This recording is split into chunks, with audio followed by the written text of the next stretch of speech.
Assalamualaikum warahmatullahi wabarakatuh. Saya Dinta Nadira Safana, Fisioterapi UI Vokasi Universitas Indonesia akan menjelaskan tentang motor pathway, motor control, dan motor learning. Nah, kita sebelumnya bahas sistem saraf dulu. Sistem saraf ini fungsinya sebagai pusat komunikasi dan pengambil keputusan. Ada dua sistem saraf di tubuh kita, sistem saraf pusat dari otak dan susum tulang belakang, dan sistem saraf tepi. Mereka bekerja sama untuk mengatur aktivitas sehari-hari kita, seperti mengingat, berpikir, bernafas. Nah, komponen utama sistem saraf ini adalah neuron sensoris. Ini adalah perjalanan sarafnya. Yang pertama, adanya rangsang dari lingkungan.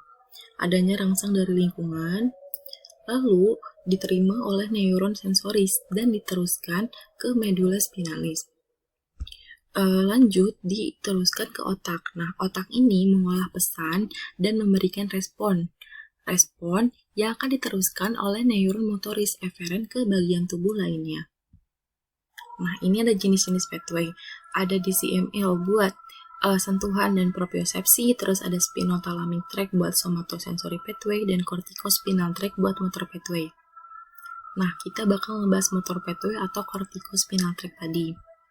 Yang pertama kita bahas anatomi dulu. Jadi di otak ini ada yang namanya cortex, ada motor cortex dan sensory cortex. Motor cortex ini berfungsi untuk mengatur gerakan motorik dan sensasi. Sedangkan sensory cortex itu berfungsi untuk sensori motor integrasi, emosi, perhatian, dan lainnya. Nah, di bagian luar motor cortex ini ada homunculus. Jadi homunculus ini fungsinya untuk merepresentasikan bagian-bagian di seluruh tubuh yang berfungsi untuk menerima sinyal dan meneruskan sinyal ke bagian sesuai yang ada di homunculus itu. Nah, ini motor pathway. Ada dua, ada lateral pathway dan anterior medial pathway. Lateral pathway dibagi menjadi 3 dan anterior medial pathway dibagi menjadi 4. Nah, lateral pathway ini berfungsi untuk menggerakkan otot-otot volunteer. Ada 3, ada lateral corticospinal tract, rubrospinal tract, sama anterior corticospinal tract. Kalau lateral dia itu jalurnya mengatur gerakan pada otot distal, seperti forearm, lengan bagian bawah. Kalau rubrospinal tract dia itu untuk mengatur gerakan pada big muscle, otot-otot besar. Tapi dimulainya rangsangannya dari red nucleus. Lanjutnya ada articocorticospinal tract, dia mengatur otot bagian proksimal seperti arm, axial, rib, dan mengatur gerakan otot secara volunteer. Nih, di sini kita lihat lateral corticospinal tract. Ada respon motorik dari otak diteruskan. Nah, dari korteks itu turun ke midbrain, ke pons, ke medula, ke pyramidal decus section. Nah, di sini lateral corticospinal tract. Sebenarnya rubrospinal tract sama aja, cuman si neuron motorisnya itu dia berasal dari red nucleus di midbrain. Gitu. Nah, anterior medial pathway. Dia ini bertanggung jawab atas gerakan otot involunteer tidak sadar, kontrol otot aksial dan proksimal. Ada 4, ada vestibulospinal, reticulospinal, tectospinal, dan anterior corticospinal. Kalau vestibulospinal ini dia mempertahankan keseimbangan kepala dan menoleh. Rangsangan motoriknya itu dari vestibular nucleus di brainstem. Reticulospinal mengatur keseimbangan postur, rangsangan motoriknya dari medulla oblongata dan pons. Tectospinal ini gerakan otot dalam orientasi, rangsangan motoriknya dari superior colliculus di midbrain. Dan ada anterior corticospinal buat mengatur gerakan pada otot proksimal secara volunteer. Nah, ini sama ya kayak tadi. Ini yang vestibulospinal dimulai dari pons di sini dan anterior corticospinal dari sini. Nah, selanjutnya kita bakal bahas motor control dan motor learning. Nah, motor control adalah bagaimana sistem neuromuskular mengaktifasi dan mengkoordinasi otot dan anggota gerak yang terlibat dalam kinerja dari sebuah keterampilan. Motor control ini difokuskan pada kontrol dan koordinasi terhadap postur dan gerakan. Oleh karena itu, di motor control ini kita harus paham banget nih bagaimana gerakan itu diproduksi. kinerja motoriknya, dan bagaimana itu dipelajari, pembelajarannya itu gimana. Nah, ada 3 konsep dasar pada hierarki model pada motor kontrol. Yang pertama ada tradisional, refleks pada tingkatan fungsi dan aktivitas motorik yang dilakukan sebagai reaksi adanya rangsangan. Contohnya flexor withdrawal reflex dan ATNR. Kalau klasik ini respon yang diberikan dari setiap stimuli, tapi dia spesifik di sistem sarafnya. Contohnya di batang otak di brainstem untuk postural refleks. Lalu ada phasic reflex, jadi dia tingkatan spinal cord yang memiliki durasi pendek dengan pola reciprocal inhibition. Contohnya flexor withdrawal reflex dan extensor thrust reflex.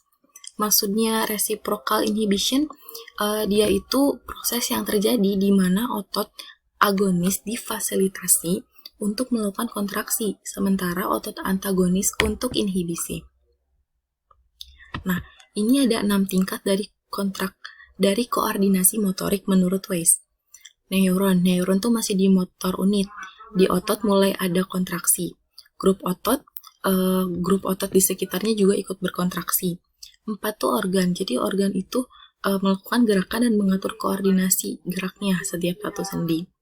Sistem organ, fungsi lokomotor. Lalu ada sistem terakhir, tingkatan organisme.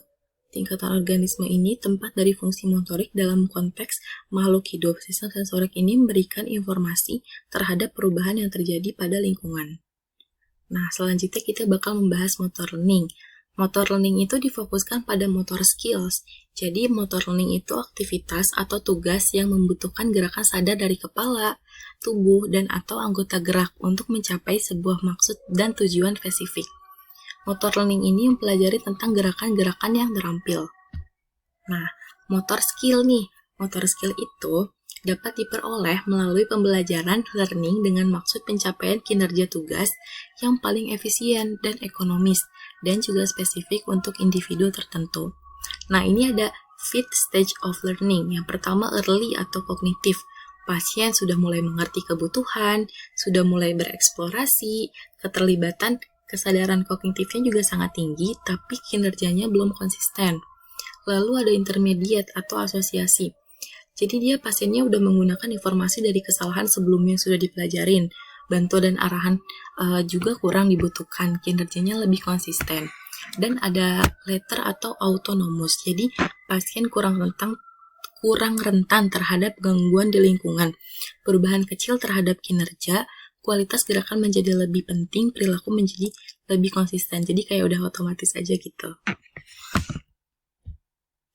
Nah, ini ada contoh hubungan motor kontrol sama motor learning. Di sini ada postural control. Kita kasih contoh, kita lagi berjalan. Jadi kita mau gak mau harus mengontrol postur kita, harus mempertahankan postur kita. Nah, untuk mempertahankan postur itu kita butuh apa sih? Kita butuh strategi keseimbangan, kita butuh pola dan gerakannya, kita butuh kecepatan dan akurasinya juga harus tepat, harus butuh kekuatan otot dan ketahanan. Nah, ini semua dapat dipelajari melalui ini. Neuromuscular plasticity-nya, hands-on-nya, terus cocok atau enggak, repetisinya, sering latihan atau enggak, adaptasi gimana cara